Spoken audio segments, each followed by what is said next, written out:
उनका भी पुत्र है। अतः जो ज्ञानी है, जानकार है, वे वासुदेव कहेंगे। इनके नाम एक दो नहीं, अनेक हैं। गुण कर्म के अनुसार जिन्हें हम लोग जैसे वेदज्ञ जानते हैं, सभी नहीं जानते। इस समय इन्होंने कृष्ण रंग लेकर अवतार लिया है। अतः हे ब्रजराज, इनका नाम कृष्ण होगा। जो इनके चरणों का आश्रय लेगा वह अनायास ही संसार सागर से तर जाएगा। पूर्व द्वापर में भी इसी तरह की अराजकता हुई थी। उस समय जिन लोगों ने इनके चरणों का आश्रय लिया वे अनायास ही संसार सागर से तर गए, पार हो गए। इसलिए हे नंद, तस्मान नंदात्मजोयम ते नारायण समो गुणैः। नारायण के समान ये गुण वाले होंगे। श्री में, कीर्ति में, भाव प्रभाव में। अतः हे नंद, बड़ी सावधानी से समाहित होकर के तू इनका लालन पालन करना। गोपायस्व समाहितः। इस प्रकार गर्गाचार्य नंद को आदेश उपदेश करके बड़े ही प्रमुदित होकर और अपना पूर्ण आशीष प्रदान करते हुए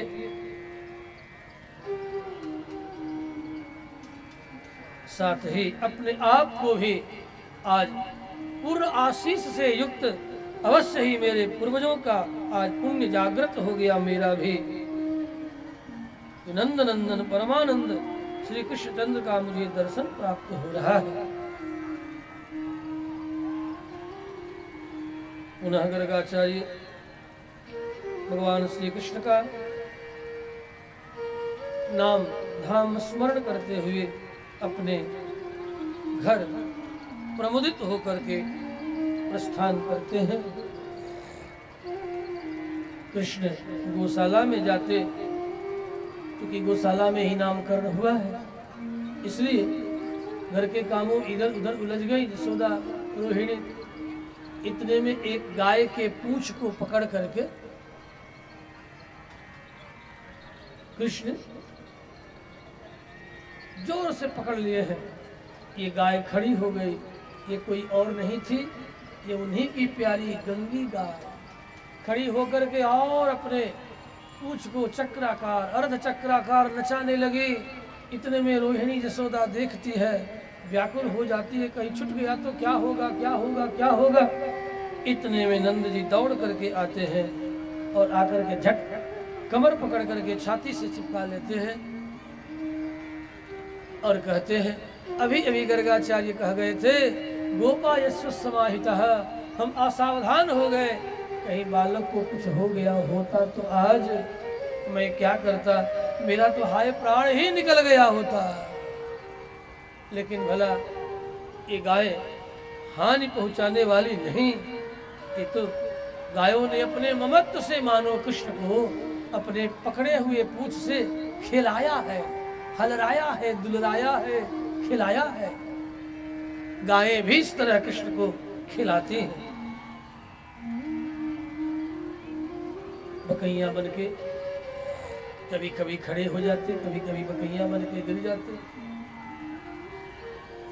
गोपियां चारों तरफ से घेर करके चुटकियां तारियां बजाती, बड़ा ही मधुर सौंदर्य का दर्शन होता। तो गोपियां गाती, इसे भगवान के मधुमय स्वरूप का जब स्मरण गोपों ने संतों ने किया, खासकर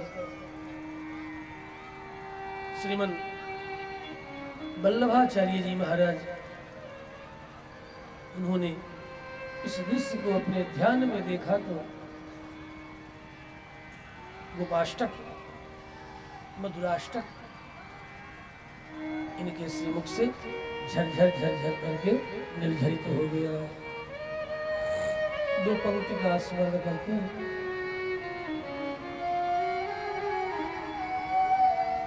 अधरम मधुरम वदनम मधुरम नयनम मधुरम हसितम अधरम मधुरम वदनम मधुरम नयनम मधुरम हसितम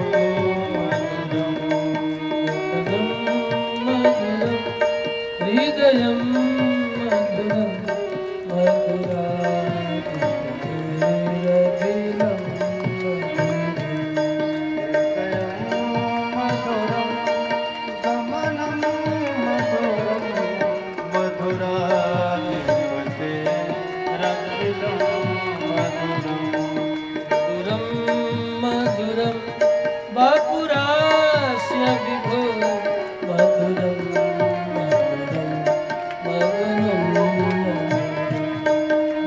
गंधि मृदोस्मित वेतदहो मधुरम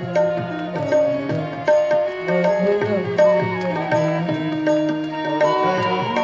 मधुरम वदनम मधुरम नयनम मधुरम हसितम मधुरम वदनम मधुरम नयनम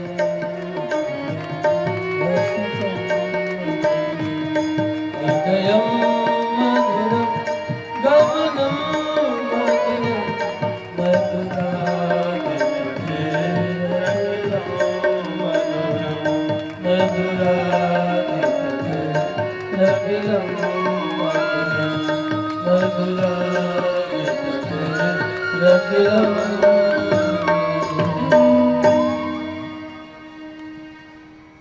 तावङ्घ्रिजुग्ममनुकृष्य सरीसृपन्तौ भूसप्रभो सरिचिरं व्रजकर्मणो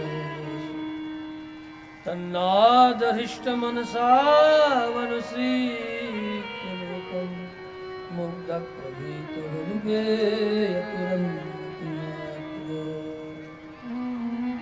गोपियाँ भगवान कृष्ण के इस मधुमय मधुर रूप सौंदर्य को देखा, अब चैन नहीं पाती। दही दूध घी मधुमाखन बेचने के लिए ब्रज में निकलती, सिर पर मटका दूध दही घी का, तो इन्हीं का नाम ले लेकर के गाती, ब्रज में डोलती, दूध दही घी मधुमाखन बेचती। क्यों? इसलिए कि इनका चित्त भगवान श्री कृष्ण के स्थलीय धैर्य सौंदर्य रूप लावण्य से चित्रित हो गया है। इसलिए भक्तों ने गाया, मुरारी पादार्पित चित्तवृत्ति दध्यादिकं मोहवसादमुच विक्रीत कामा किल गोपकन्या गोविंद दामोदर माधव विक्रेतु कामा किल गोपकन्या गोविंद दामोदर माधव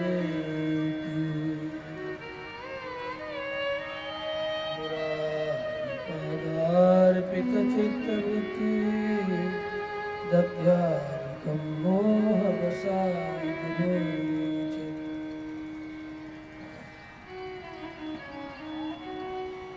कृष्ण बार बार गायों के गोबर से खेलते, मूत्र से खेलते,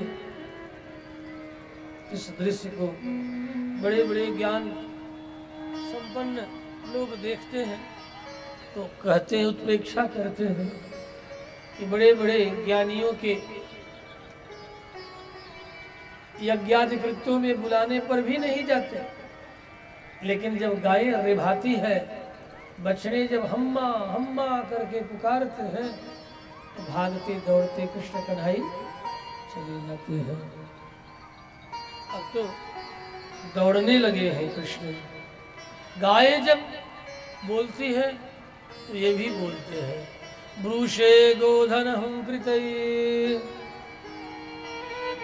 स्तुति सतैर मौनम विधत्से विदाम दास्यम गोकुल पुंसली शिखर से स्वाम्यम नतंकात्मसु ज्ञातम कृष्ण तवांग्रि पंकज जुगम प्रेमाचलम मंजुलम गोपालाजिर कर्दमे विहरसे विप्राध्वनि लज्जसे।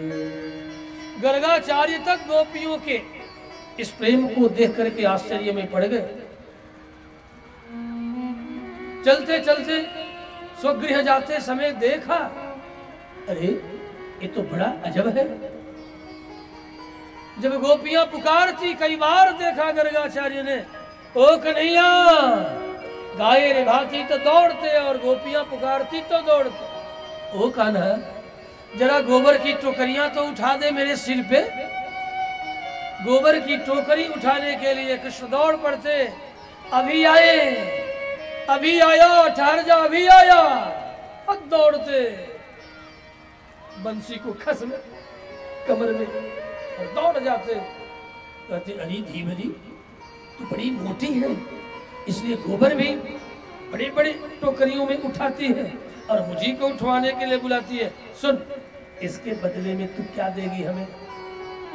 माखन देगी? बोल, कितने गोला माखन देगी?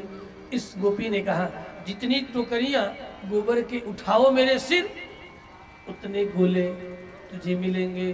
कहा, ठीक, देख, तू गोपियां बड़ी चतुरा हो, बड़ी चालाक हो, क्या पता कितनी टोकरियां उठवाओ और मुझे गिनती में कम दो। गोपियों ने कहा, अरे लाला, तो जितनी टोकरी उठावे ना, उतनी बूंदे तेरे कपोलों पर गोबर की हम रख देती हैं। अब सीख उठाती और एक सीख कड़ी का कृष्ण के कपोल पर गोबर लगा देती और एक टोकरी उठवा लेती। दूसरी टोकरी उठवाती तो एक सीख उठा के और इनके कपोलों पर लगाती, दूसरी टोकरी। अब सारी गोपियां उठवाती और कृष्ण के भौहों से लेकर के कपोलों तक, ललाट पर चारों तरफ गोबर की बूंदी। आज भी कृष्ण जब श्रृंगार करते हैं तो गोपियों के उस गोबर की बूंदों के स्मरण में आज भी उनका श्रृंगार किया जाता है। ऐसा श्रृंगार राम का नहीं है। कभी सोचा कि कितनी बूंदे बूंदे बूंदे बूंदे कृष्ण को इतना क्यों लगाया जाता? आज भी कभी रास लीला देखना, कृष्ण लीला देखना, तो कृष्ण का स्वरूप जो धारण करेगा वो यहाँ से शुरू करेंगे और ये बिंदे बिंदे छोटी छोटी बूंदे, ये बूंदे क्या है? ये गोपियों के टोकरी उठाने का स्मरण कराने वाली ये बिंदुएं हैं, ये बिंदियां हैं। एक एक लगाते जाते, एक एक टोकरी उठाते जाते और सारी गोपियां अपने लिए अलग अलग कपोलों पर बूंदे लगाती कि तुम मेरे वाले में मत लगाना। तो एक यहाँ से शुरू करती तो दूसरा यहाँ शुरू कर देती, तीसरा यहाँ से शुरू कर देती, ऐसे शुरू करती, चौथी इधर से शुरू कर देती, पांचवी यहाँ से शुरू कर देती। सारे मुख में बड़े ही चित्र विचित्र गोबर की सीकर बूंदे बिंदी लगा लगा के और कृष्ण का सौंदर्य खिल उठा, फब उठा। उसके बाद एक एक बूंदों को, बिंदी को छूती और छू छू करके एक एक गोला, देख, एक बिंदी छूती, उसे धीरे से कपोलों से उतारती, गरम गरम गुनगुने जल से एक एक करके उतारती सवेरे सवेरे। और उसके बदले में, क्योंकि ये गोपियां भी 1 2 3 गिनने नहीं जानती, कना ये कृष्ण भी 1 2 3 नहीं जानते गिनने। तेरा माधुर्य की लीला है, ये मत जानना कि ये इतनी अज्ञानी है, लेकिन माधुर्य की लीला है। एक एक बिंदियों को उतारती और एक एक गोला देती जाती। लेकिन नहीं, ये भी खा, ये भी खा, अब खा करके अपने भी पाते और अपने मित्रों को ही बुला लेते। ओ श्रीदामा, ओ श्रीदामा, ओ सुबल, अंश जरा इधर तो आना, ओ बरूथब, आजा आजा आजा, सबको बुला लेते। और ये गोपियां देती और सबको बांट करके पाते। श्री कृष्णचंद्र भगवान की। अब पाप आकर के मित्रगण अफर जाते। अब इन गोपियों के हाथ का माखन खाने का, गोबर उठाने, टुकड़ियां उठाने के बदले ये जो माखन खाने की जो रोज रोज आदत पड़ गई ना, अब तो मैया के हाथों का माखन खट्टा लगने लगा। तो मित्रों से कहने लगे, ओ शुबल, ओ अंशु, ए तो कृष्ण, जरा इधर तो आना, देख अब मैया के हाथ का माखन मुझे खट्टा खट्टा लगता है। सब ठीक है, मत खाओ। सुदामा मोटी चोटी लंबी लाठी लंबी लपटी, ये कहते फिर तो खाने की जरूरत ही क्या है, ये गोपियां जो खिला रही है। का सुन देख, ये रोज गोपियां थोड़े गोबर की टोकरियां उठवाती हैं, ये तो आज उठा दी तो तू भी पा लिया, हम भी। अब तो इन गोपियों के हाथ का माखन खाए बिना सुदामा रहा नहीं जा रहा है। चल तू मेरे घर, मैं खिलूंगा नहीं, तेरे यहाँ मैं न जाऊं। तेरी मैया मुझे गोद में बिठाती है और मेरे कपोलों पर चिकोटी काटती है, मैं न जाऊं। श्री कृष्णचंद्र भगवान की। सुबल कहते, कन्हा मैं अपने मैया को मनाऊं कि कल के बाद तुझे चिकोटी न काटे, तेरे कपोलों को पकड़ के। का तेरी मैया नहीं मानने वाली, वो इतना वात्सल्य में भर जाती है, उससे रहा नहीं जाता, छाती से चिपकाती है और इतना वात्सल्य में भर जाती है कि पकड़ करके मेरे कपोल खींचती है। अब न जाऊं। तेरी मर्जी, तू जहां का वहां चल। तब तक मधुमंगल ने कहा, अरे कन्हैया, इन गोपियों ने तुझे आमंत्रण दिया, क्यों ही जाएगा? आमंत्रण भला क्यों दे? सवेरे सवेरे ये गोपियां आती और अपने अंतर हृदय भाव शब्दों में निवेदन करती, कन्हैया मैया जसोदा के हाथ का माखन तो रोज खाता है, रोज पाता है, हम गोपियों के इन हाथों को कब सेवा का सौभाग्य देकर के इस तन को भी सार्थक करेगा। वही ज्ञान कर्म इंद्रियां सार्थक है जिसके द्वारा भगवान श्री हरि की आराधना सेवा बन जाए। नहीं तो सोधन सोतन धूरी समान, सोधन धूरी समान, वह तन धन वही सार्थक है जो भगवत सेवा में लग जाए। नहीं तो इस तन धन की कौन बढ़ाए।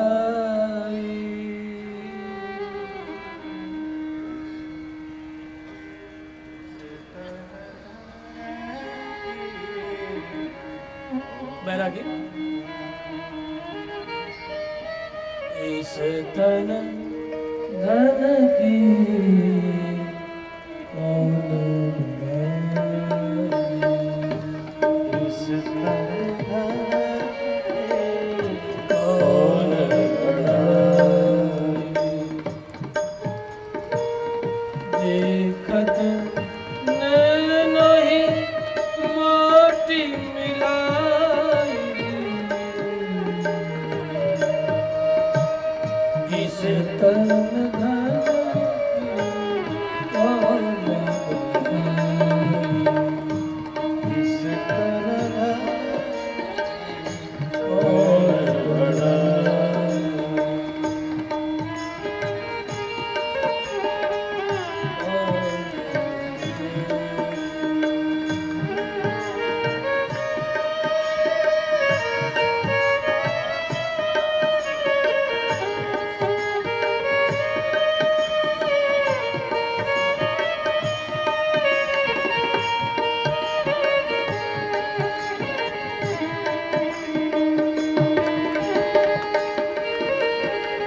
अन्यथा इस तन और धन की क्या दशा होती है सबको मालूम है। निर्गुनिया संत महाकवि निवेदन करते हैं, देखो देखो हाड़ जले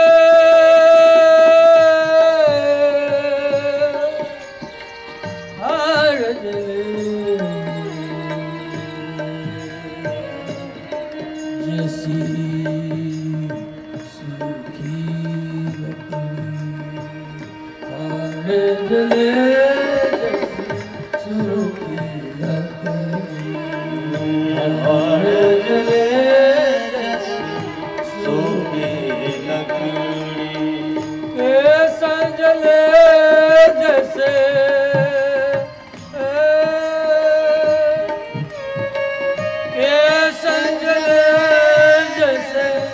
घास की गठरी के संजले जैसे घास की गठरी इस तन धन कौन बढ़ाए इस तन धन कौन बढ़ाए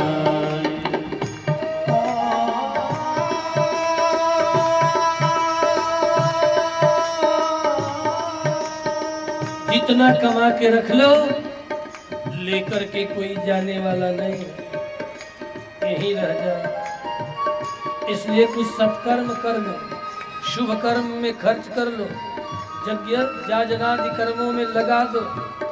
हाँ, कुछ अपने सगे संबंधियों में भी अधिक हो तो बांट दो, उनके भी दुख दर्द को समझ लो,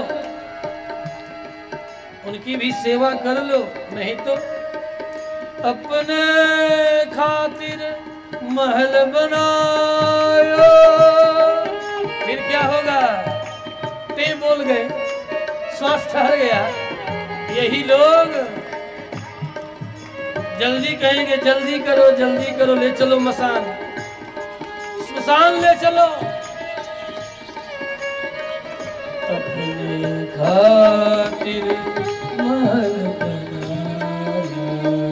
अपने खातिर महल बनाया, खातिर महल बनाया, आप ही जा पुनि जंगल सोया, इस तन धन की कवन इस तन धन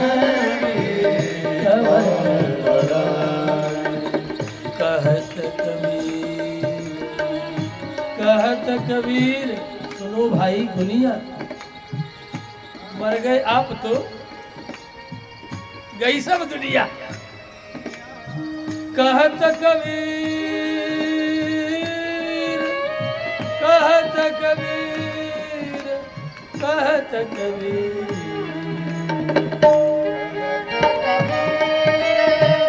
सुनो भाई दुनिया,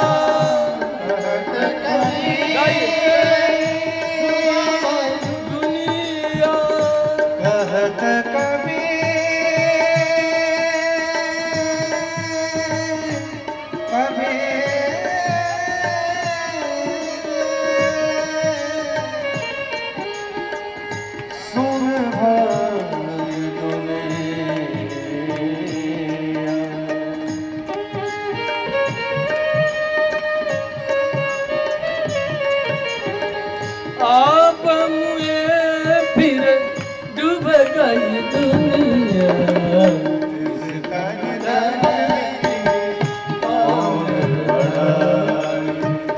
इस तन धन कौन बढ़ाए, इस तन धन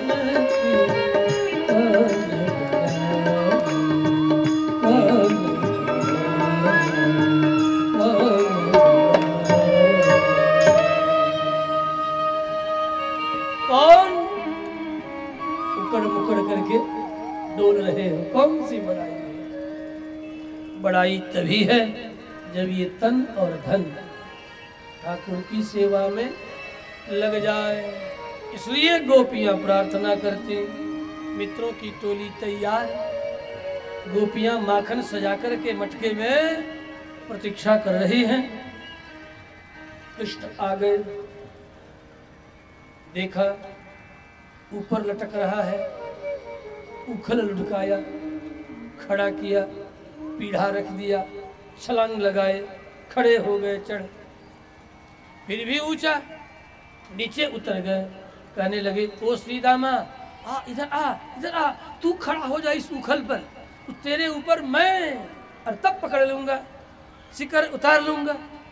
अच्छा, सीतामा ने कहा कि नहीं, देख चढ़ तो जाऊं, लेकिन मैं एक भी मटका नहीं उतारने वाला। मटकियां तो तुझे ही उतारनी पड़ेंगे और तुझे ही पहले पाना पड़ेगा, क्योंकि ये चोरी का माल हमसे पचने वाला नहीं है।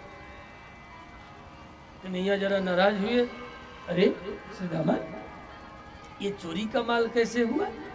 क्या चोरी का माल नहीं हुआ? क्या इन गोपियों ने तुझे आमंत्रण दे करके बुलाया है? मधुमंगल बोल पड़े, देख कन्हैया, जब मुझे कोई आमंत्रण देता है ना, मैं बाभन का बेटा, ब्राह्मण का पुत्र, मुझे कोई आमंत्रण देता तो पहले शाम को आकर के कहा जाता है द्वार पर, बाबा कल मेरे घर जीमना। अगले दिन नहा धो साफा बांधे तिलक लगाए और हम जाते हैं। तब जब पुनः घर वाले आते हैं कि महाराज जी विजय विजय, अब आपकी विजय, अर्थात चले ठाकुर को भोग लगावे, प्रसाद पावे। तब जाते हैं द्वार पर ही स्वर्ण घट में जल लिए यज्ञमान खड़ा रहता है, चरणों पर जल डालता है पीठिका रख करके, तब हम घर के भीतर प्रवेश करते हैं। उसके बाद ठाकुर जी को पधराते हैं, पधराने के बाद ठाकुर को भोग लगाते हैं और भोग लगाने के बाद पंच कवल कर जीवन लागे। दिन के उजाले में हम पाते हैं और चलते चलते पुनः अमृतापस्तरणमसि स्वामृतोपिधानमसि स्वाहा मंत्रों के द्वारा पंच प्राण की आहुतियां करके पुनः संपुट करके अमृतापिधानमसि स्वाहा इस मंत्र के द्वारा संपुटित करके अन्न रूप परमात्मा को, क्योंकि अन्नम ब्रह्मेति विजानात, अन्न को हम विप्र ब्रह्म समझते हैं, ऐसे तैसे नहीं, अन्न को हम ब्रह्म जानते हैं। अन्नम ब्रह्मेति विजानात, तभी तो हमें लोग बुला बुला करके खिलाते हैं, हमें कभी भूखे नहीं सोना पड़ता। हम अन्न को ब्रह्म मानते हैं, घर घर से आमंत्रण आता है। अब किस घर जावे पावे ये हमारे ऊपर है, हमें अन्न की कभी कमी नहीं होती, क्योंकि अन्नम ब्रह्मेति विजानात। और जगत को उपदेश भी करते हैं, अन्नम बहुकुर्वीत, अन्न बहुत करो, खेती खूब करो, अन्नम बहुकुर्वीत, सोने चांदी के खदानों में चक्कर मत काटो। सोने की दाल और चांदी के चावल से किसी का पेट भरने वाला, चांदी और सोने के ढेर में भी शयन करा दिया जाए तो भूखे मर जाओगे। इसलिए अन्नम ब्रह्म, अन्न ब्रह्म है, स्वर्णम ब्रह्म नहीं कहा गया सीधे शब्द में। चांदी ब्रह्म है, स्वर्ण ब्रह्म है, लेकिन अन्न को ब्रह्म कहा गया।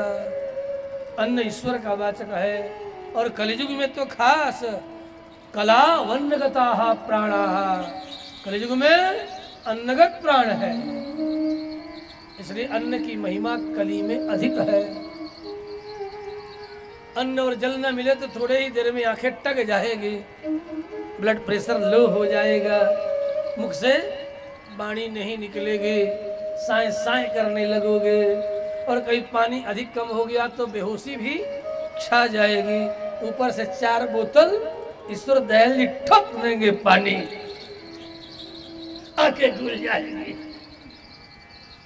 तब कहोगे बड़े अच्छे डॉक्टर है करनामपुर वाले डॉक्टर ईश्वर दयाल जी, बड़े अच्छे डॉक्टर है, 2 ही बोतल पानी का चढ़ाया होश में आ गया।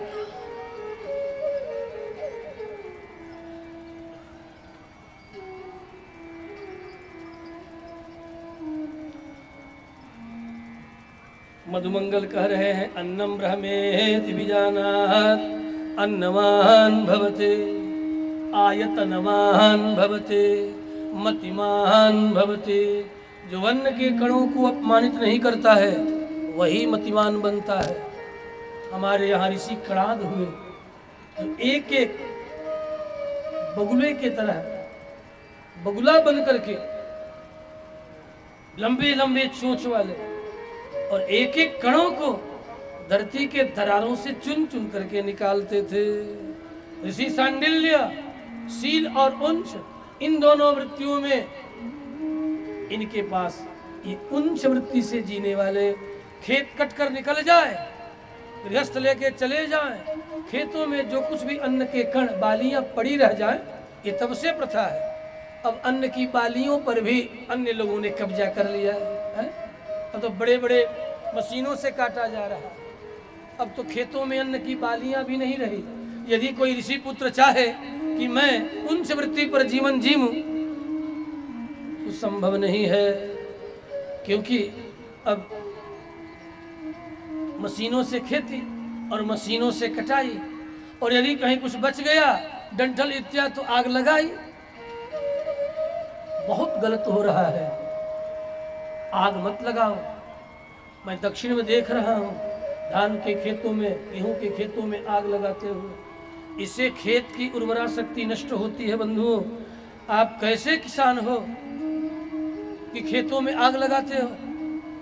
खेत में आग लगाना मनुस्मृति के अनुसार आताताई का कार्य है। तेरी बाली चली गई, तेरा अन्न घर को चला गया, तो क्या खेतों में कुछ नहीं है? तुम्हारी उपज को बढ़ाने वाले अनेक ऐसे बैक्टीरियास और सबसे अधिक वर्म, केचुआ, जो तुम्हारे खेतों में जहाँ नमी होती है वहाँ केचुआ निवास करते हैं। यदि केचुओं की संख्या कम हो गई तो खेत की उपज भी कम हो जाती है।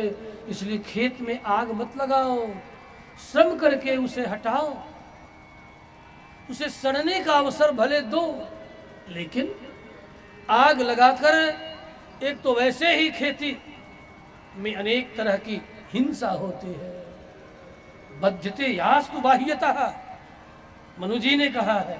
उसी के लिए प्रत्येक गृहस्थ के लिए पंच महायज्ञ का विधान किया। अध्यापनम ब्रह्मयज्ञम पितृयज्ञस्तु तर्पणम दैवो होमो बलिर्भवतो नृयज्ञोतिथि पूजनम। पंच महायज्ञ का विधान किया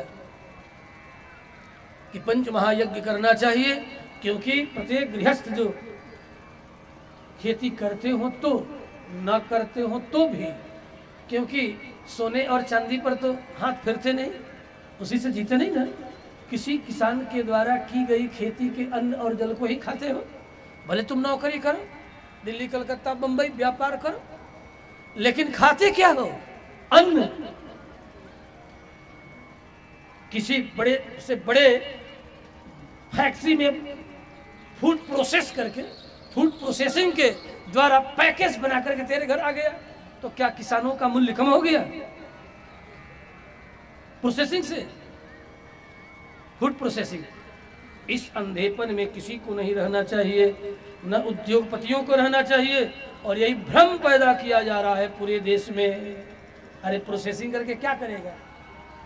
सीधे स्वर्ण व्यक्ति को खेतों से सीधे चूल्हे तक जाना चाहिए। ये बीच में जो प्रोसेसिंग की प्रक्रिया है ना, ये किसानों के शोषक है। बड़े बड़े उद्योगपति जो अन्य फूड प्रोसेसिंग कंपनियों को लगा लगा करके ये गिद्ध बैठे हुए हैं, इन गिद्धों को सिखाना आप चाहो तो सीख जाए। अपने भरे ही उपज करो ना 5 बरस, इनकी नानी याद नहीं आ गई तो फिर पूछना। नन्न के दाने दाने के बिना ये स्वतः दौड़ करके तुम्हारे खेतों तक चरण पकड़ेंगे, लेकिन किसान स्वतः संगठित नहीं है।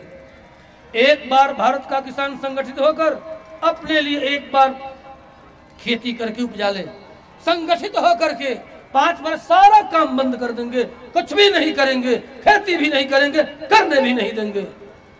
देखो इनकी नानी याद आ जाती है कि नहीं? सरकार घुटने टेक देगी तेरे चरणों में आकर के, त्राही मांग करने लगेगी। जिस दिन सारे किसान एक हो जाएं और कह दे मैं खेती नहीं करूंगा, अपने बाल बच्चों के लिए जमा कर लो 5 वर्षों का अन्न। ये तो आपको कोई नहीं सिखाएगा। ये जितने किसान के नेता है ना, ठीक ठीक कोई सूत्र नहीं दे रहा है। जरा विचार करना जो मैं कह रहा हूं, ऐसे नहीं। मैं भी किसान पुत्र हूं, मैं भी किसान के घर में जन्म लिया हूँ और किसानों की पीड़ा को अच्छी तरह जानता हूँ। हाँ, घर में खाने को नहीं, फिर भी किसान खेत में बीज डालता है, कर्ज लेकर के डालता है। और ये उद्योगपति, और उद्योगपतियों को भी मैं क्यों दोष दूं? तूने ऐसे ही उद्योगपतियों के समर्थकों की सत्ता को स्वीकार किया है। एक pack, one leg piece on your dish. इतने पतित हो गई प्रजा। तुम्हारे पतन का परिणाम है कि तेरा शोषण हो रहा है। जिस दिन तुम जग जाओगे उसी दिन की बुद्धि ठिकाने लग जाएगी। सारे चरण पकड़ लेंगे, लेकिन इस सूत्र पर किसी भी किसान को एक नहीं होने दिया जाए। ये झूठ है, केवल बवंडर किया जा रहा है। ठीक ठीक किसान का हितैषी कोई आज तक जन्म ही नहीं लिया। एक बार संगठित करके तब देखना इनकी क्या दशा होगी।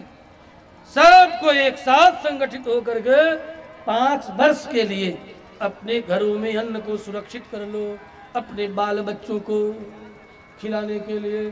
फिर देखो ये सत्ता भी, प्राइम भी किसानों के चरणों में साष्टांग करेगा, 1000 बार करेगा कि तुम खेती करो करो करो, खेती मत छोड़ो, करो। ये एक एक करके भूखे मर जाएंगे। सोना और चांदी नहीं खाते हो तुम भी अन्न और फल ही खाते हो। अन्न और जल ही तेरे प्राण का उज्जीवक है। लेकिन दुर्भाग्य है, ठीक है, मैं किसी का नाम नहीं लेता। मान लो किसी को आज तक मानते रहे हो, मैंने वो भी दौर देखा है। हाँ, यही देखा है। किसानों के नेता बने दलित मजदूर किसान पार्टी, याद है? दमकीपा, नहीं याद है? उस समय की बातें करूँगा, 40 वर्ष पुरानी बातें करूँगा। दमकीपा का नाम सुना है? हेमवंती नंदन बहुगुणा कितना बड़ा आंदोलन खड़ा किए थे, नहीं ना? अभी उनकी बेटी है, सर छिपाती फिर रही है, कभी इस पार्टी में कभी इस पार्टी में। दुर्योग कहो चाहे संयोग कहो, ठीक ठीक पार्टी में चली आई है। हेमवंती नंदन बहुगुणा की बेटी बहुत सताई गई, लेकिन अब जगह पर आ गई है, इसलिए उसे भी मैं इस व्यास मंच से धन्यवाद देता हूँ।